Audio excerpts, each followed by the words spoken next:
Welcome to this journey through one of the most disturbing stories ever to echo through the dark forests. If you're joining us, let us know in the comments where you're watching from.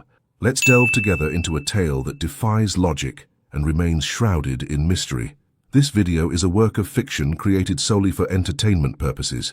Any resemblance to actual persons, living or dead, is purely coincidental. It was the autumn of 1891 when icy winds began to blow across Michigan's Upper Peninsula, bringing with them not only the harbinger of a harsh winter, but also whispers of events that would forever mark that region. The vast expanses of dense forest, where centuries-old pines blocked the sunlight even at midday, held secrets that few dared to explore.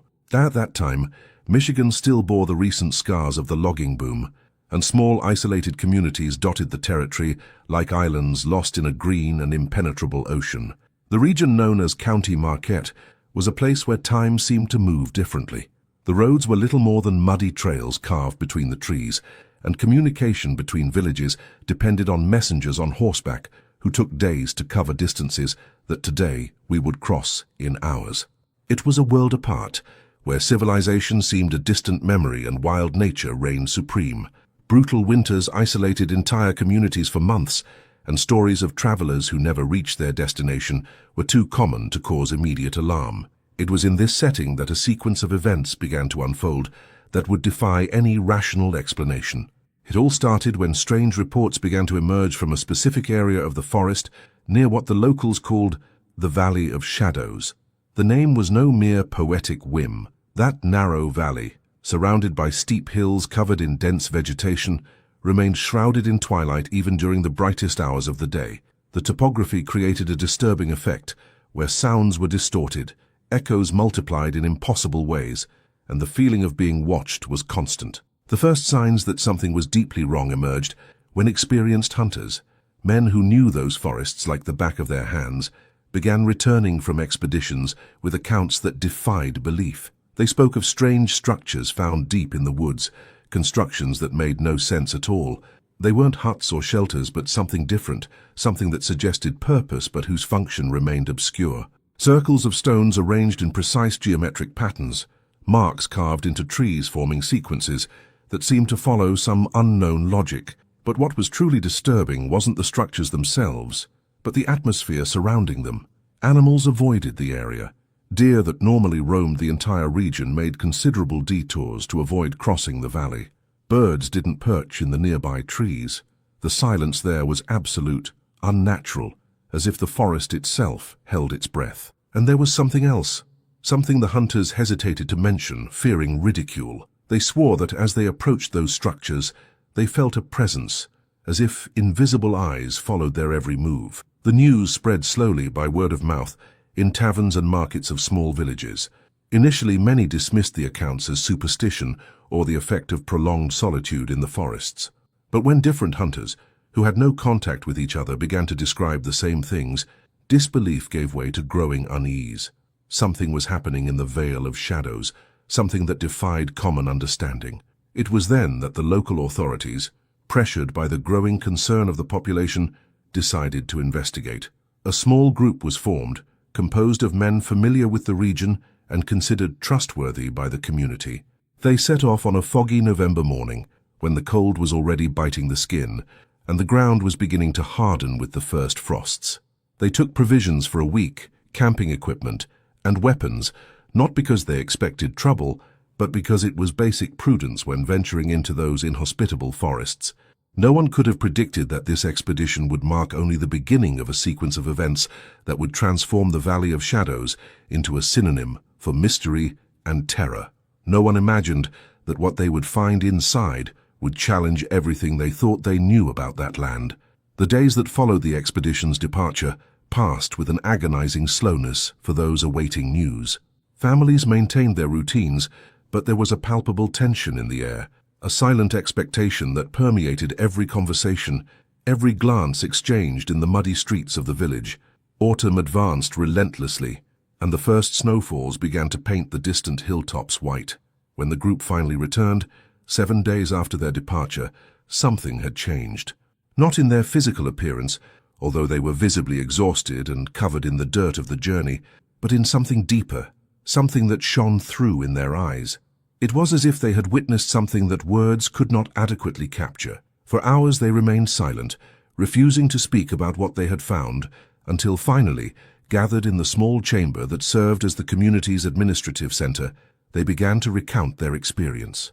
The valley, they said, was even more disturbing than initial reports suggested. The stone structures were not accidental or natural formations. There was intention there, deliberate purpose in every arrangement. But what was most disconcerting was the scale of what they found. They weren't just a few isolated circles, but dozens of them, scattered over a vast area, connected by trails that seemed to follow some pattern that defied immediate comprehension. And there was more. Objects left among the stones, metal, and wooden artifacts that didn't correspond to anything known in that region. One of the men, a veteran of many expeditions through the Michigan forests, described the feeling of being constantly watched. No matter where they turned, the impression of hidden eyes following them remained, and there were the sounds. During the night, when they camped near the valley, they were disturbed by noises coming from the darkness. They weren't the sounds of known animals, not the howl of wolves or the growl of bears. They were strange vocalizations, almost human, but distorted in a way that chilled the blood. Even more unsettling was what they found in one of the larger structures, a circular formation approximately 10 meters in diameter. In the center, there were clear signs that fires had been lit there repeatedly. The ashes were recent, perhaps only a few weeks old. Someone or something was using that place, not in the distant past, but in the present. The discovery brought a new dimension of urgency to the mystery. They were not dealing merely with vestiges of something ancient and forgotten, but with an active and contemporary presence. Local authorities faced a dilemma: how to proceed with such vague and disturbing information. There was no obvious crime to investigate, no clearly violated law, but the growing unease among the population demanded some form of action. It was then decided that a more thorough, more systematic investigation would be necessary. But before they could organize such an undertaking, new events accelerated the unfolding of the situation. It was in December 1891, when winter was already settling in full force over Michigan, that a lone traveler arrived in the village bringing alarming news. He came from a neighboring community, several miles away, and reported that people from there had also begun to explore the valley, drawn by the rumors spreading through the region. But something had happened to some of these explorers. They had returned changed, speaking of strange visions, of voices whispering promises and threats in the darkness of the forest. What began as curiosity quickly turned into obsession for some. There were reports of people returning to the valley repeatedly, as if drawn by something they couldn't resist. They returned different after each visit, more distant, more disturbed. Some began speaking in languages no one recognized, drawing complex symbols that corresponded to patterns found in the stone structures. The situation was deteriorating in ways no one could have predicted. What had been a local mystery was transforming into something bigger, something that seemed to exert a profound and disturbing influence on those who came too close. And winter, with its relentless cold and its ability to isolate entire communities, was only just beginning. The long nights that were approaching would bring new challenges, new revelations that would further deepen the mystery of the Veil of Shadows. We are now approaching events that will test the limits of what those isolated communities could understand and endure. The valley held secrets dating back to forgotten times, and those secrets are about to emerge from the darkness in unexpected and deeply unsettling ways. The winter of 1892 arrived with a ferocity few in the region could remember seeing before. The snow fell incessantly, piling up in mounds that reached the height of the roofs of the lowest cabins. The wind howled through the forests with an intensity that made the oldest trees creak as if they were about to collapse at any moment. And it was during that period of forced isolation, when communities were confined and roads became impassable, that events surrounding the Valley of Shadows took an even more disconcerting turn. The stories began to multiply almost organically, passing from person to person through the long winter nights. In gatherings around crackling fireplaces, where families huddled together seeking warmth and companionship, the tales of the valley gained new details, new layers of strangeness. Some of these accounts came from sources considered reliable, people known for their sobriety and practicality, which made it even more difficult to dismiss them as mere fantasy or exaggeration. A merchant who had spent decades traveling between the villages of the region brought a particularly intriguing perspective. He knew the ancient stories told by the people who inhabited those lands long before the arrival of European colonizers. According to these traditional narratives, the Valley of Shadows had always been a place avoided, marked by inexplicable events dating back countless generations. There were mentions of rituals performed there, of a time when that place served as a meeting point for purposes lost in the mists of time. What was both fascinating and disturbing was the consistency between the ancient stories and contemporary events. The descriptions of the stone structures found corresponded surprisingly well to elements mentioned in traditional narratives. The symbols carved into the trees echoed patterns that appeared in ancient artifacts occasionally discovered in the region. It was as if something very old was resurfacing, manifesting itself again after remaining dormant for an undetermined period. But there was also something new happening, something that had no parallel in the old stories. The influence that the valley seemed to exert on those who visited it was intensifying. People who were once pillars of the community, known for their rationality and balance, began to show changes in behavior after visits to the region. These were not dramatic or sudden changes, but subtle, gradual ones, as if a slow transformation were taking place in their minds. One of the most remarkable cases involved a cartographer who had arrived in the region months earlier, hired to map the less explored areas of the forest. He was a methodical, disciplined man whose reputation was based on the obsessive precision of his work. After spending several weeks exploring the vicinity of the Valley of Shadows, documenting the geography and characteristics of the region, he returned with maps that defied all logic. The drawings were technically flawless, executed with the skill expected of someone with his experience, but what they showed made no sense. There were structures depicted that could not exist, geographical formations that violated the basic laws of physics, rivers that flowed in impossible circles, hills that seemed to exist in multiple dimensions simultaneously. When questioned about these inconsistencies, the cartographer insisted that his maps were accurate, that they represented what he had seen, and there was something in his eyes, an unwavering certainty mixed with a deep unease that made it impossible to simply dismiss him as crazy. This pattern repeated itself with other visitors to the valley. Each one brought back something different, some altered perception of the reality they had witnessed. One naturalist spoke of plants that shouldn't exist in that climate, species he couldn't classify within any known system of taxonomy. A geologist described rock formations that seemed to defy accepted chronology, as if different geological eras coexisted simultaneously in that limited space. As winter progressed and more reports emerged, a disturbing picture began to take shape. The Vale of Shadows was simply not a place with unusual characteristics. It seemed to be a place where the normal rules of reality bent in subtle but profound ways, and this characteristic was becoming more pronounced, as if some kind of threshold was being gradually crossed. Local authorities, already burdened by the practical challenges of keeping communities functioning during the harsh winter, found themselves in completely uncharted territory. There was no precedent, no manual or protocol for dealing with such a situation.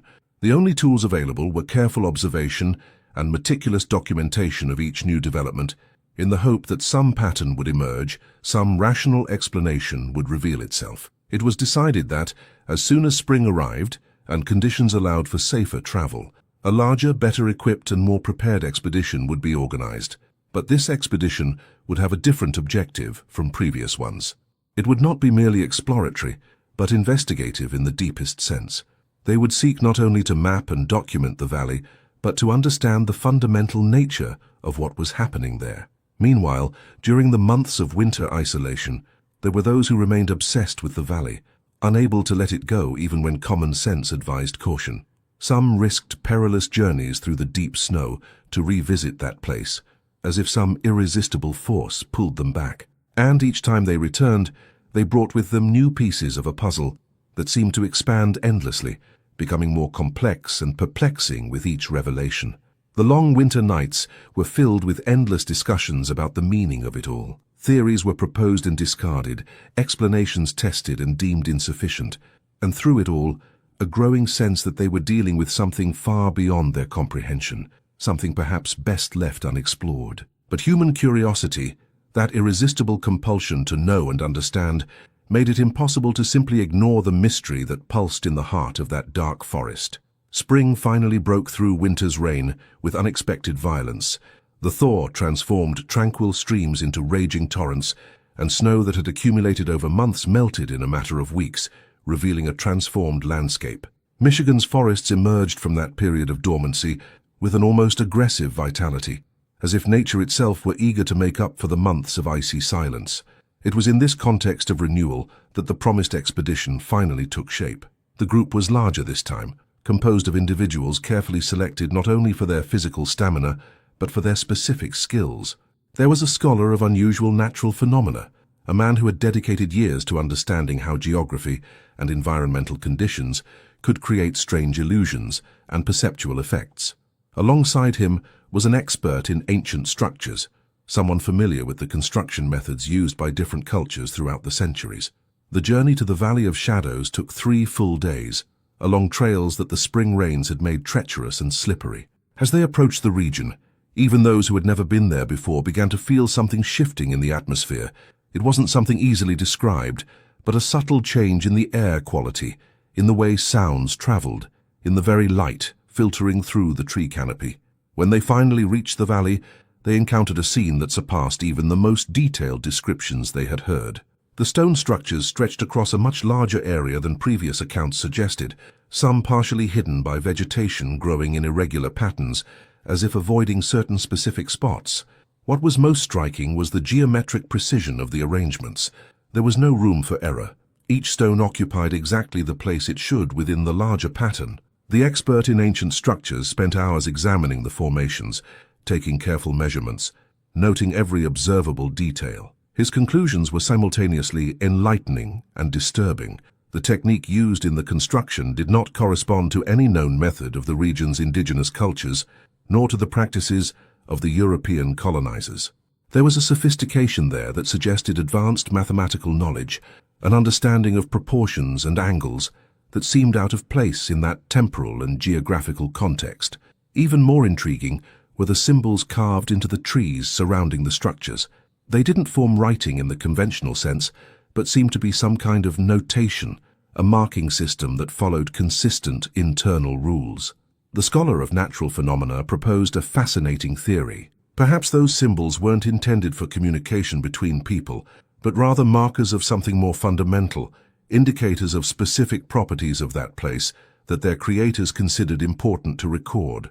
During their days camped in the valley, the expedition conducted a series of simple but revealing experiments. They observed how sound behaved anomalously, echoes emerging from impossible directions, voices being carried over distances far greater than normal acoustics would allow. They noted inexplicable variations in temperature, pockets of cold air persisting even under the direct afternoon sun, while other areas remained strangely warm even at night.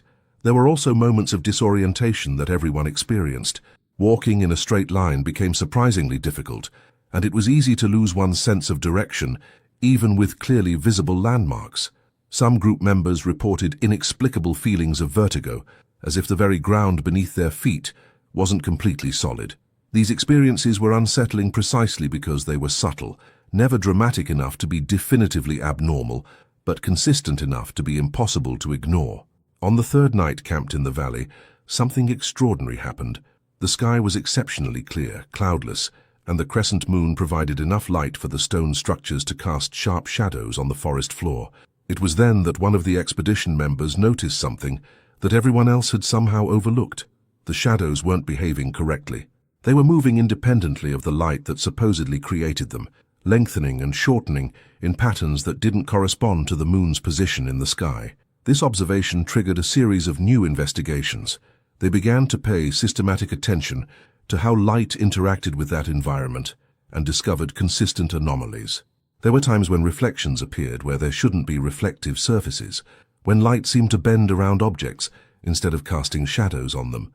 It was as if the basic optical laws were merely suggestions in that place, followed inconsistently. The scholar of natural phenomena developed a laborious hypothesis. Perhaps the specific combination of geological factors, the mineral composition of the rocks, the particular configuration of the terrain, created conditions that affected human perception in profound ways. Perhaps what they were experiencing was not supernatural, but rather natural in a way that defied common understanding. The valley could be a rare geophysical anomaly, a point where unique conditions converged to produce extraordinary effects. But this explanation, however rational it tried to be, couldn't account for everything. It didn't explain the persistent feeling of presence, the impression shared by everyone that something was constantly watching them. It didn't explain the vivid and disturbing dreams that each member of the expedition experienced during the night spent there, dreams that often shared common elements, despite not having been discussed among themselves. When the expedition finally returned to civilization, they brought with them a substantial amount of documentation, detailed drawings, precise measurements, and meticulous observations. But they also brought more questions than answers, and a growing conviction that the Valley of Shadows represented something unique, an enigma that perhaps could not be fully unraveled with the tools and knowledge available. The months following the expedition's return brought a fundamental shift in how the communities surrounding the Valley of Shadows viewed the mystery. What had previously been treated with a mixture of superstitious fear and cautious curiosity had transformed into something more complex, an almost academic fascination that drew people from increasingly distant regions. News of the discoveries had spread in unpredictable ways, crossing county and state borders, reaching the ears of individuals whose interest in unexplained phenomena outweighed any concern for potential dangers. During the summer of 1892, the valley saw a steady stream of visitors. Some came motivated by genuine intellectual curiosity, seeking to understand the reported anomalies through scientific methods and systematic observation. Others were driven by less rational impulses, seeking in the mystery of that place something that their daily lives did not offer, some form of transcendence or connection with forces they imagined to operate beyond mundane reality. And there were also those who simply could not resist the call, people who had visited the valley once and found themselves unable to stay away for long. Among these regular visitors was a figure who gradually became central to the events that would unfold. She was a woman of uncertain origin, who had arrived in the region with no known prior history, identifying herself only as someone who studied patterns in nature. She possessed a remarkable ability to perceive connections that others ignored, to identify hidden regularities amidst apparent chaos. Her presence in the valley became so constant that many began to consider her a kind of unofficial guardian of that place. She was the first to propose that the stone structures were not randomly distributed, but followed a precise pattern related to invisible features of the terrain. She spent entire days walking among the formations, making notes in notebooks that quickly filled with complex diagrams and detailed observations. Her theories were simultaneously fascinating and difficult to verify, suggesting that the valley occupied some kind of convergence point, a place where invisible lines of natural force intersected in unique ways. Other scholars who visited the site began to collaborate with her, comparing their independent observations and discovering surprising correlations. One of these collaborators was a man who dedicated his life to the study of terrestrial magnetism and its variations. He brought sensitive equipment that allowed him to measure magnetic fields with considerable precision, and his readings in the valley revealed pronounced anomalies. There were points where the compass simply refused to point in any consistent direction, rotating slowly as if disoriented, and others where the magnetic field was several times more intense than would be expected. These findings began to form the basis of a more comprehensive theory. Perhaps the Valley of Shadows was a point of significant geomagnetic anomaly, and this feature influenced not only measuring instruments, but also human physiology in subtle ways. The human brain was known to be sensitive to magnetic fields, and prolonged exposure to unusual variations could theoretically affect perception, mood, and even cognitive processes. This would explain the behavioral changes observed in frequent visitors, the feelings of disorientation, perhaps even the vivid dreams shared. But the more they investigated, the more complex the picture became. The magnetic anomalies were only one piece of the puzzle. There were also unusual variations in soil composition, mineral concentrations that made no geological sense, and stratifications that suggested formation processes that did not correspond to the known history of that region.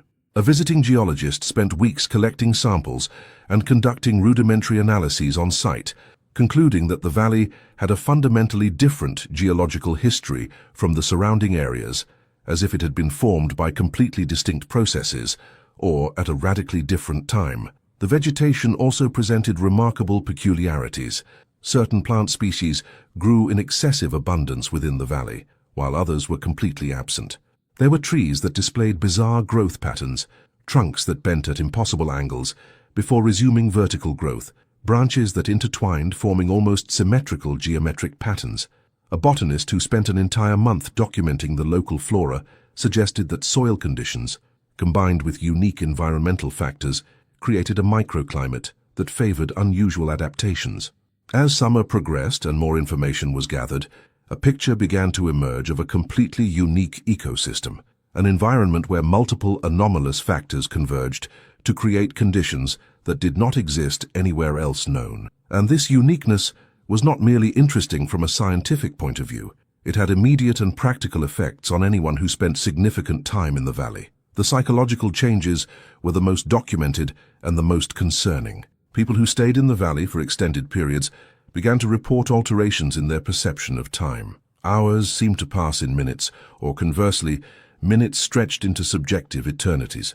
This temporal distortion was not measurable by clocks, but it was experienced consistently enough to be impossible to dismiss as mere subjective impression. Some visitors developed a kind of affinity with the place, an intense emotional connection that made it difficult to leave, as if leaving the valley meant abandoning something essential to themselves. There were also those who developed unexpected abilities. One visitor discovered he could predict weather changes with impressive accuracy while in the valley, though this ability disappeared as soon as he returned to civilization. Another reported being able to find groundwater with unerring accuracy, as if he could sense its presence through the soil. These abilities were consistently temporary, specifically linked to physical presence in that location, suggesting that the environment was somehow amplifying latent capabilities or opening normally inaccessible channels of perception. The woman who had become the valley's most dedicated scholar proposed that all these phenomena were interconnected, forming a coherent system if only one could understand the underlying principles. She began to develop a complex theoretical model, suggesting that the valley represented a rare type of confluence, a point where multiple natural forces intersected in ways that amplified their individual effects. According to her theory, it was not necessary to invoke anything supernatural to explain what was happening. Nature alone, operating under sufficiently unusual conditions, was capable of producing effects that would seem magical to those without adequate understanding. But not everyone agreed with this purely naturalistic interpretation. There were voices that insisted that something else was at work, that the observed anomalies were symptoms of something deeper and fundamentally different. These voices argued that the consistency of the symbols in the trees, the geometric precision of the stone structures, the evident intentionality in their arrangement, all this suggested conscious purpose, deliberate planning, and if there was purpose, then there was intelligence behind it, an intelligence that perhaps was still present in some form. The debates intensified during the nights, when groups of scholars and curious onlookers gathered in makeshift camps on the valley's edge. The discussions stretched for hours, theories being proposed and contested, evidence interpreted and reinterpreted. And through it all, the valley remained silent, guarding its secrets, offering clues, but never definitive answers, inviting interpretation, but resisting final conclusions. As autumn began to paint the leaves with shades of red and gold, it became clear that the mystery of the Valley of Shadows would not be easily solved, perhaps never solved at all. What they had discovered was enough to confirm that this place was truly extraordinary, but also enough to reveal how profoundly complex the enigma they faced was. And there was a growing awareness that perhaps some questions were not meant to have answers, that some mysteries should remain inviolate, preserved in their essential ambiguity as reminders of the limits of human knowledge. Autumn brought with it a transformation in the valley's atmosphere that no one could adequately explain. The trees surrounding the stone structures seemed to change color differently from the rest of the forest, acquiring hues that were not typical for those species. Some branches retained their green leaves, while others already displayed deep reds and vibrant golds, creating a visual mosaic that defied normal seasonal patterns. It was as if each tree operated according to its own internal calendar, disconnected from the natural rhythms that governed the world beyond that place. During this period, the woman who had dedicated herself to the intensive study of the valley made a discovery that would fundamentally alter the direction of the investigations. While examining the markings on one of the oldest trees, she noticed that the symbols were not static as everyone had assumed. There were subtle signs that new carvings were being added, recent marks overlapping the old ones. Someone or something was continually modifying those patterns, updating them according to some unknown criteria. This revelation precipitated more systematic surveillance. Small groups began spending entire nights observing the areas where the markings were densest, hoping to witness who or what was making these modifications. The vigils were intense experiences, marked by increasing tension as the hours passed in the darkness. The silence of the valley at night was absolute and oppressive, broken only occasionally by sounds that seemed to come from impossible directions, echoes without an identifiable source. It was during one of these vigils, on a particularly dark October night, that they finally witnessed something. It wasn't dramatic or frightening in the way many had expected. Instead, it was profoundly disconcerting in its subtle strangeness. Shadows moved among the trees in ways that didn't correspond to any visible light source. They weren't shadows of animals or people, but forms without apparent substance, presences that seemed to absorb light rather than simply block it. The observers remained motionless, fascinated and nervous as these shapes moved through the valley. They seemed to congregate around certain stone structures, remaining there for varying periods before dispersing again into the darkness. There was no sound associated with their movements, no physical indication of their passage beyond the visual effect of their presence. And when the first light of morning began to brighten the sky, they simply ceased to be visible, disappearing as if they had never existed. The experience left the observers in a state of profound confusion. What they had witnessed defied easy explanation. It couldn't have been collective hallucinations, since multiple people saw the same things at the same times. It wasn't trickery, since the observations were made under carefully controlled lighting conditions. All that remained was to accept that something genuinely anomalous had occurred, something that didn't fit comfortably into any known category of natural phenomenon. In the following weeks, other groups conducted their own night vigils, and many reported similar experiences. The shadowy shapes became an accepted element of the valley's mystery, yet another piece of a puzzle that was constantly growing in complexity. Some theorized that they were some kind of unique atmospheric phenomenon, perhaps related to the area's magnetic anomalies. Others suggested more exotic explanations, proposing that they were witnessing manifestations of natural energies that contemporary science had not yet identified or understood.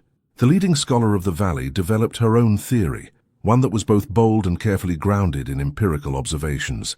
She proposed that the valley functioned as a kind of natural lens, a point where specific conditions allowed the perception of aspects of reality that were normally invisible. According to her model, what they called shadowy forms could be visual expressions of energy fields that existed everywhere, but which only under the unique conditions of the valley became perceptible to human senses. This theory gained adherents among those inclined to seek natural explanations, but it also faced considerable skepticism. Critics pointed out that it did not explain the apparent intentionality of the movements of the forms, the fact that they seemed to purposefully congregate in specific locations. If they were merely natural phenomena, why did they demonstrate what appeared to be deliberate behavior? While these debates continued, the valley went on to exert its peculiar influence on all who approached. The psychological changes in frequent visitors became more pronounced and more diverse. Some developed a heightened sensitivity to subtle changes in the environment, managing to detect impending weather changes or identify the presence of other human beings at impossible distances. Others experienced changes in their sleep patterns, discovering that they needed less rest when they were in the valley, as if the atmosphere itself was somehow invigorating. There were also those who began to experience what they could only describe as heightened mental clarity. Problems that seemed unsolvable outside the valley suddenly became transparent when contemplated within it. Connections between disparate ideas revealed themselves with crystal clarity. It was as if thought flowed more freely, uninhibited by the normal constraints that governed cognitive processes. Some scholars began to deliberately use the valley as a place for intellectual contemplation, bringing complex problems with them in the hope that the peculiar atmosphere of the place would facilitate their solutions. But these positive experiences were balanced by others that were less beneficial. Some people developed an emotional dependence on the valley, becoming restless and irritable when forced to remain away from it for too long. For these people, the world outside the valley seemed somehow diminished, less vivid, less real. This polarization of experiences made it difficult to form a consensus on the fundamental nature of the place. Was it beneficial or dangerous? A resource to be exploited or a threat to be contained?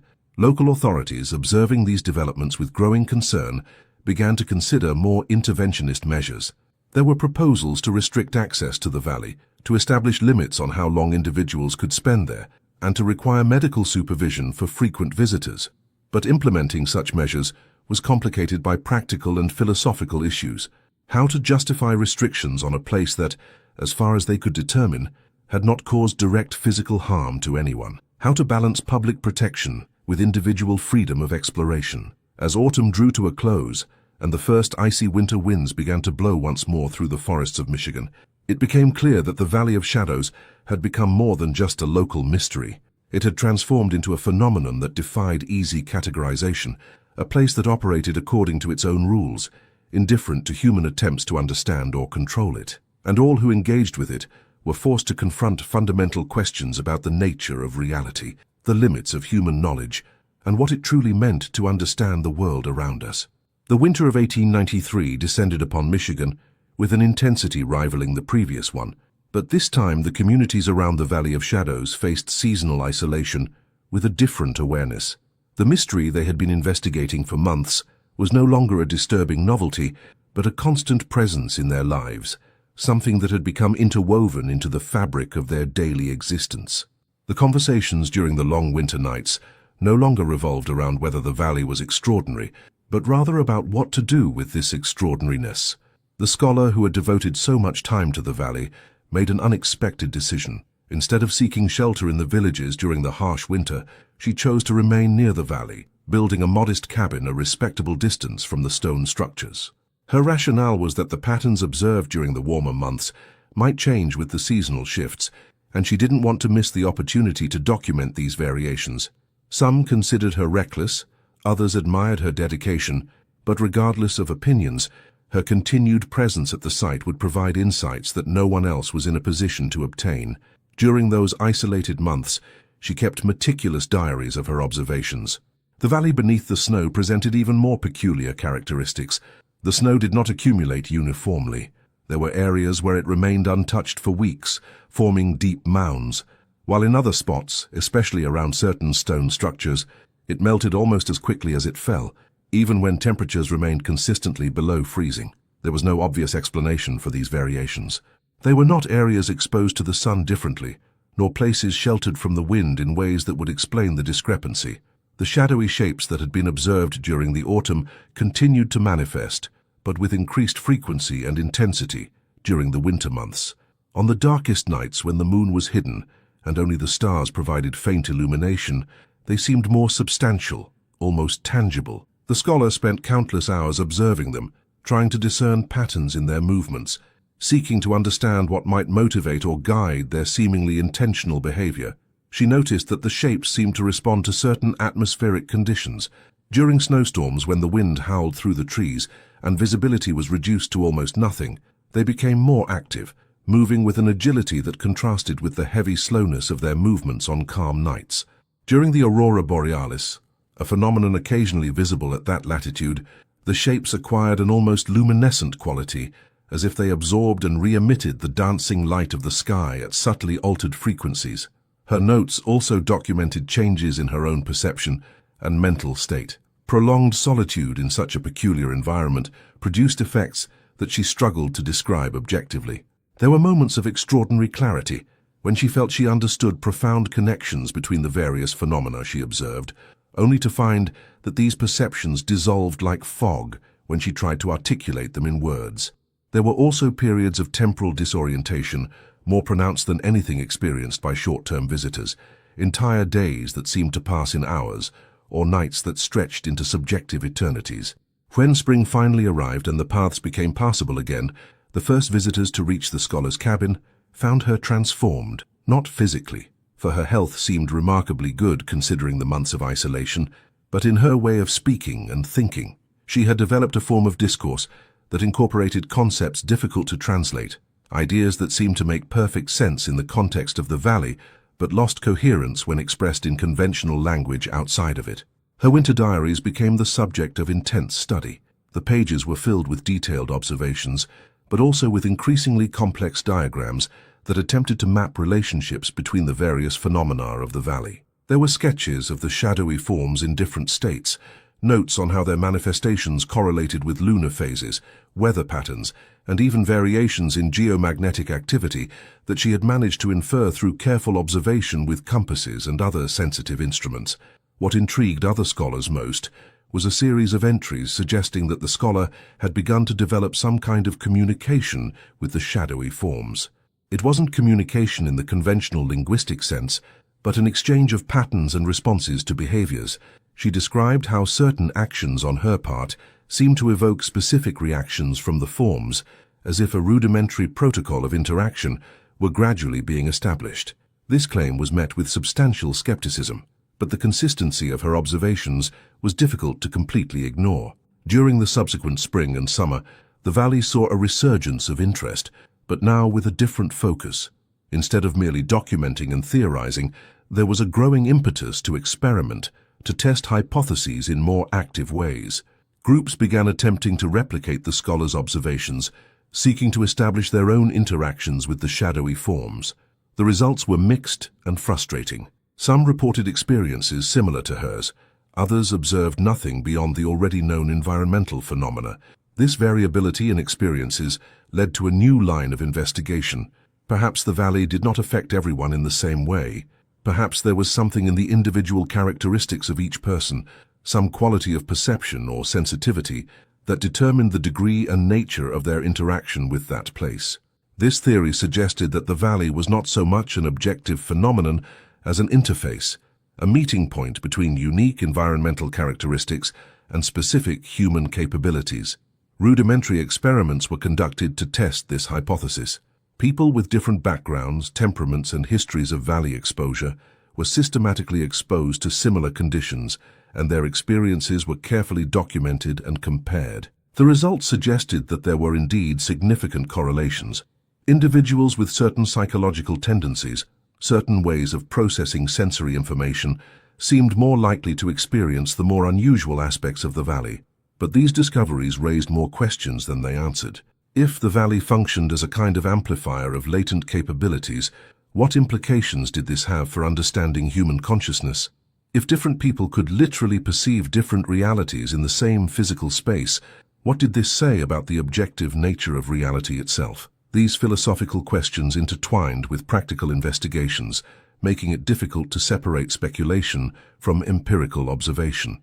As the year progressed, and the leaves began to change color again, heralding another autumn cycle, it became clear that the Valley of Shadows had become more than a mystery to be solved. It had become a mirror in which humanity saw its own limitations and possibilities reflected, a place that challenged not only scientific understanding, but the very categories through which we tried to comprehend the world. Autumn brought with it an unexpected event that would dramatically alter the course of everything that had happened up to that point. A visitor arrived in the valley from a distant region, a man who had dedicated his life to studying places considered unusual or sacred by different cultures around the world. He brought with him a radically different perspective, informed by decades of experience with phenomena that defied conventional explanations. His arrival was marked by an approach that contrasted with that of the scholars who had been investigating the valley. While others sought to understand through systematic measurements and analyses, he simply remained silent for hours, sitting beside the stone structures, absorbing the atmosphere of the place without trying to categorize or explain it immediately. When he finally began to share his impressions, his words carried a weight that came from accumulated experience. He suggested that the valley was not unique in the world, but part of a larger category of places that existed on the margins between the ordinary and the extraordinary. According to him, there were other locations scattered across the planet where similar conditions produced comparable effects, although each was unique in its specific manifestations. These places functioned as anchor points for something that transcended physical geography, windows through which normally hidden aspects of reality became momentarily accessible. This perspective was initially met with reservation by more scientifically inclined scholars, who saw in it a regression to mystical forms of thought that they considered outdated. But the visitor was not proposing mysticism in the sense of abandoning reason.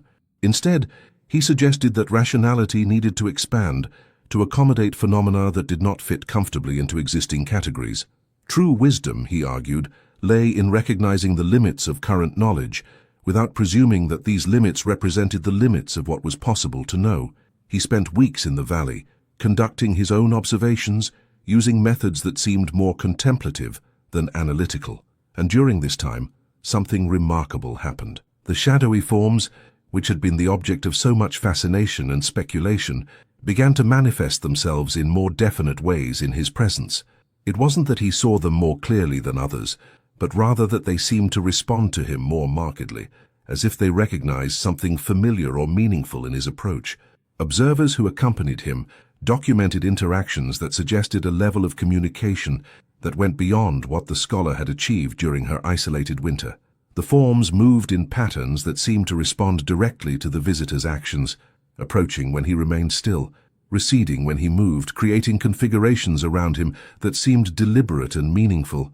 It was like watching a dance between participants who shared a complex, non-verbal language. When asked how he had managed to establish this rapport, the visitor explained that it wasn't a specific technique, but an attitude. He approached the valley and its phenomena not as problems to be solved, but as a presence to be respected. He didn't seek to control or dominate, but rather to coexist and understand on the terms of the place itself, not just his own. This change of perspective, he argued, was fundamental to any true understanding of places like that. His ideas resonated especially with those who had experienced the most ineffable aspects of the valley, those who felt that something important was being lost in attempts to reduce everything to mechanical measurements and explanations. A subtle division began to form between two approaches, not necessarily conflicting but definitely different in their assumptions and methods. There were those who continued to seek rigorous naturalistic explanations, and those who embraced a more holistic understanding that admitted mystery as a legitimate component of the experience. During this period, the stone structures themselves seemed to reveal new aspects. Under the visitor's guidance, observers began to notice that the stone arrangements were not as fixed as they had assumed. Subtle changes occurred over time, not dramatic enough to be obvious, but definitely present when comparing photographs taken months apart. Some stones shifted slightly, others appeared where none had been before, and occasionally some simply disappeared without a trace of how or why. These observations raised perplexing questions about agency and intentionality. If the structures were changing, something or someone was effecting those changes. But who or what? The shadowy shapes were obvious candidates, but no one had directly witnessed one of them moving stones.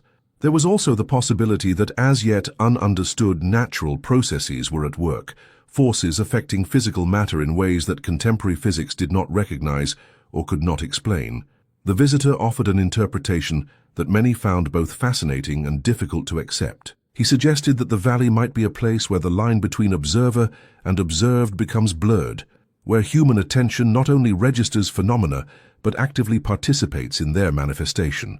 According to this view, the changes in the stone structures could be partly a result of the investigator's own presence, their expectations and intentions subtly influencing what happened. This idea was deeply unsettling for those committed to notions of scientific objectivity, but it resonated with certain experiences many had had in the valley. The feeling that the place responded to human presence, that it changed in some subtle way based on who was there and how they approached it. If this were true, then studying the valley was not simply observing it, but participating in a complex dialogue where both sides influenced the other. As autumn progressed and the discussions deepened, a new understanding began to emerge. Perhaps the question was not about choosing between scientific explanation and acknowledging mystery, between rational analysis and accepting the ineffable. Perhaps true wisdom lay in maintaining both perspectives simultaneously, in recognizing that the valley operated on multiple levels of reality that required multiple forms of understanding to be adequately grasped. The visitor finally departed as quietly and unceremoniously as he had arrived, but his influence remained. He had opened up possibilities of thought that many had not considered before.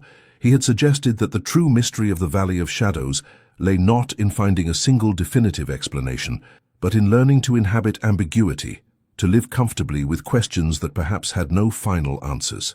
And perhaps, his approach suggested, this acceptance of mystery was not intellectual defeat, but a deeper form of wisdom. The years that followed brought a gradual but profound transformation in how the Veil of Shadows was understood and inhabited by the communities around it. What had begun as a disturbing mystery had evolved into something more complex, a presence that intertwined with daily life in ways no one could have foreseen. People learned to live with the ambiguity of the place, developing a kind of practical wisdom that recognized both its potential dangers and its extraordinary possibilities. The scholar who had spent that isolated winter near the valley became a kind of unofficial guardian, someone people consulted before making extended visits.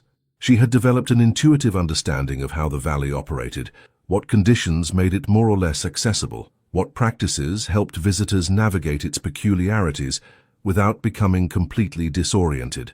Her knowledge was not systematic in the traditional scientific sense, but it was profoundly practical and surprisingly effective. Over time, a kind of culture began to emerge around the valley. There were informal rituals that regular visitors developed, not out of superstition, but because experience demonstrated their usefulness. Approaching the valley at dawn or dusk, moments of transition between light and darkness, seemed to facilitate more coherent experiences. Spending initial time simply sitting in silence, allowing the senses to adjust to the peculiar atmosphere of the place, helped to minimize disorientation.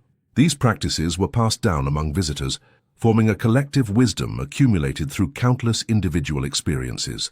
The stone structures continued to change slowly over the years, their patterns evolving in ways that suggested some kind of organic process, as if they were less static monuments and more living organisms in constant transformation.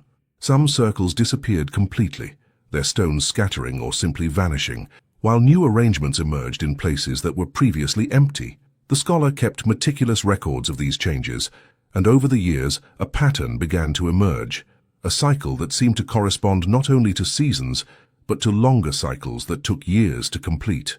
The shadowy shapes became an accepted part of the valley experience, their presence no longer causing the alarm it initially provoked. Regular visitors developed a familiarity with them, learning to interpret their movements and behaviors as indicators of specific conditions in the place. When the shapes were particularly active, certain areas of the valley became more intensely anomalous, and experienced visitors knew it was prudent to keep a respectful distance. When they remained quiet or absent, the valley took on a more tranquil character, though never completely ordinary.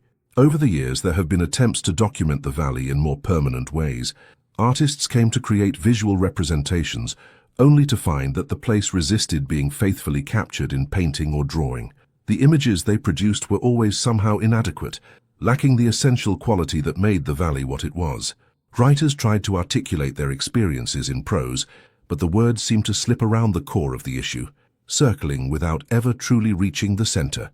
It was as if the valley possessed a fundamental quality that resisted representation that could only be known through direct experience. During this period, the surrounding communities developed a pragmatic relationship with the valley. It was no longer seen as a threat or simply as a curiosity, but as a resource of a peculiar kind. People came from considerable distances, seeking the experiences of mental clarity that the valley occasionally provided, hoping to use these windows of heightened perception to solve persistent problems or gain insights into issues that troubled them. It didn't always work, but it worked often enough to maintain interest. There were also those who sought the valley for more personal and ineffable reasons. People going through transitional moments in their lives, facing significant losses or changes, found in the valley a space where they could process their experiences in ways that seemed impossible in ordinary environments. The peculiar atmosphere of the place, its quality of existing slightly apart from the normal flow of time and reality, offered a kind of temporary sanctuary where perspectives could shift and new understandings could emerge. But the valley also held its dangers. There were occasional cases of people who spent excessive time there and developed difficulties reintegrating into normal life. For these people, the ordinary world seemed diminished after prolonged exposure to the intensities of the valley, and they struggled to find meaning or purpose in ordinary circumstances. The scholar and other informal guardians learned to identify warning signs, intervening when necessary, to help people maintain a healthy balance between their experiences in the valley and their lives beyond it. Over the years, stories about the valley spread widely, attracting attention from ever-widening circles. But something curious happened to these stories as they traveled far from their origin. They transformed, acquiring dramatic or sensationalist elements that did not correspond to the more subtle reality of the place. In distant versions of its history, the valley became something much simpler and less interesting than it actually was. reduced to stereotypes of haunted places or mystical portals. Those who knew the valley intimately recognized that these simplified versions completely missed the point. The true meaning of the place lay not in dramatic phenomena or supernatural revelations, but in something quieter and deeper. It lay in the way the valley invited people to question their certainties, to acknowledge the limits of their understanding, to remain open to possibilities that could not be easily categorized or explained. It was a place that taught humility, not through explicit lessons, but through the direct experience of encountering something genuinely other, something that operated according to logics that challenged fundamental assumptions. And so the valley remained, through the seasons and years, a strangely quiet spot in the Michigan landscape, continuing to exert its peculiar influence on all who approached with open minds and receptive hearts. It offered no easy answers or definitive conclusions, but perhaps that was precisely its most important virtue, its most valuable contribution to those willing to encounter it on their own terms. Time continued its relentless flow through the decades, and the Valley of Shadows remained as it always had been, a silent enigma nestled deep within the forests of Michigan. The stone structures followed their mysterious cycle of transformation, moving at rhythms that defied any human chronology, rearranging themselves according to logics that remained perpetually out of reach. The shadowy forms continued their nocturnal dances among the trees, manifestations that became as familiar as they remained inexplicable. The scholar who had dedicated so many years to that place, now with silver hair and eyes that carried the weight of countless contemplations, still walked among the stone circles with the regularity of one performing a sacred ritual. She had become as much a part of the landscape as the ancient trees themselves, a constant presence that witnessed the subtle changes of the valley through the seasons and years. When young visitors arrived seeking to understand the mystery, she received them patiently, sharing not answers, but perspectives cultivated through decades of silent observation. His cabin near the valley had become an informal meeting place for those seriously interested in exploring the peculiarities of that place. Around his fireplace, during cold nights when the wind whispered through the trees outside, conversations unfolded that attempted to weave together the disparate threads of individual experiences into something that might approach collective understanding. But even after so many years, even with so many brilliant minds devoting attention to the problem, the valley maintained its fundamental essence untouched, preserved behind veils that refused to be fully lifted. In the winter of 1902, a particularly severe snowstorm isolated the region for weeks. When the trails finally became passable again and the first visitors managed to reach the valley, they discovered that significant changes had occurred.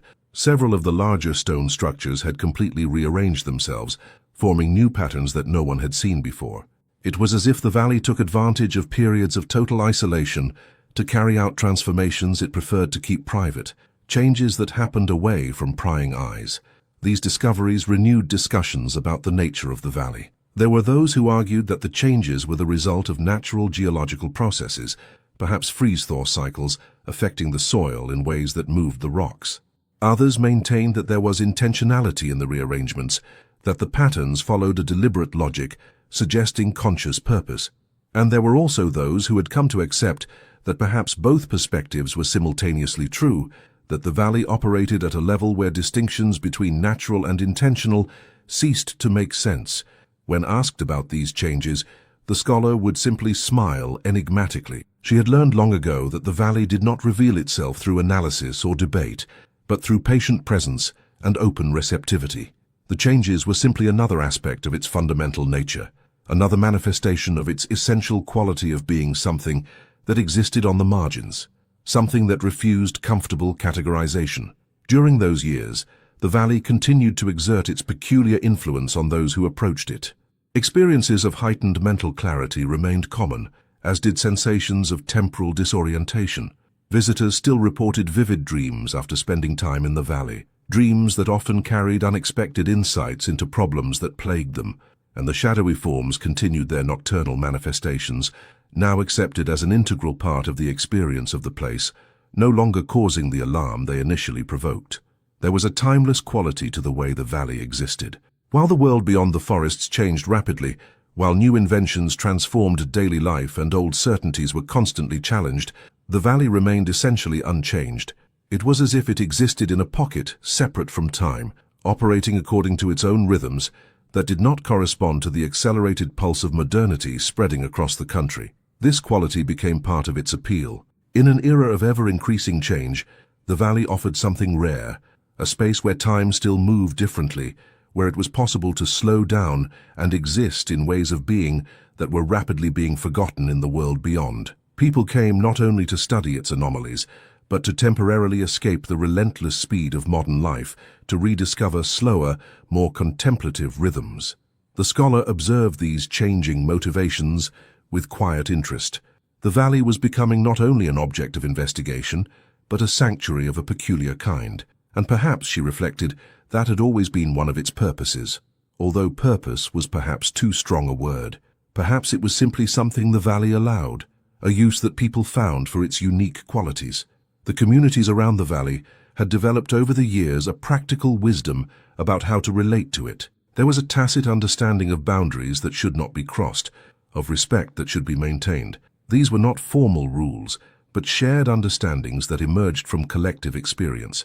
And these understandings were passed down through generations, becoming part of the local culture, in ways that were both profound and subtle.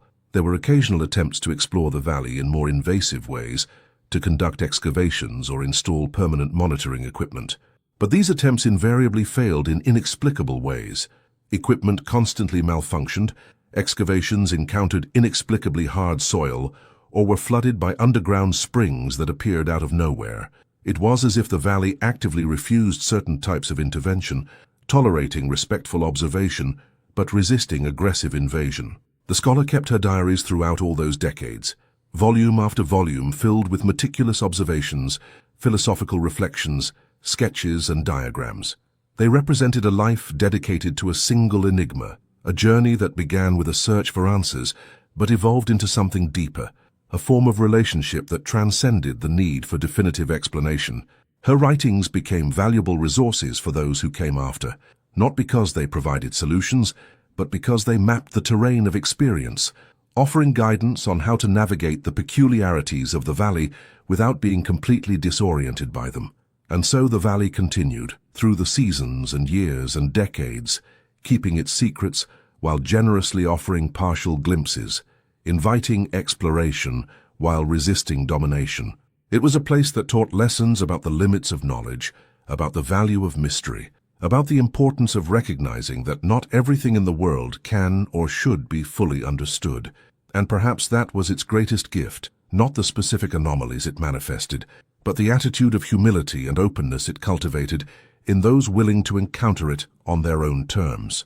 We conclude here this journey through the shadows and mysteries that inhabit the deep forests of Michigan, a story that reminds us that the world still holds places where the extraordinary whispers on the fringes of the ordinary, where questions remain unanswered and mystery maintains its sacred territory.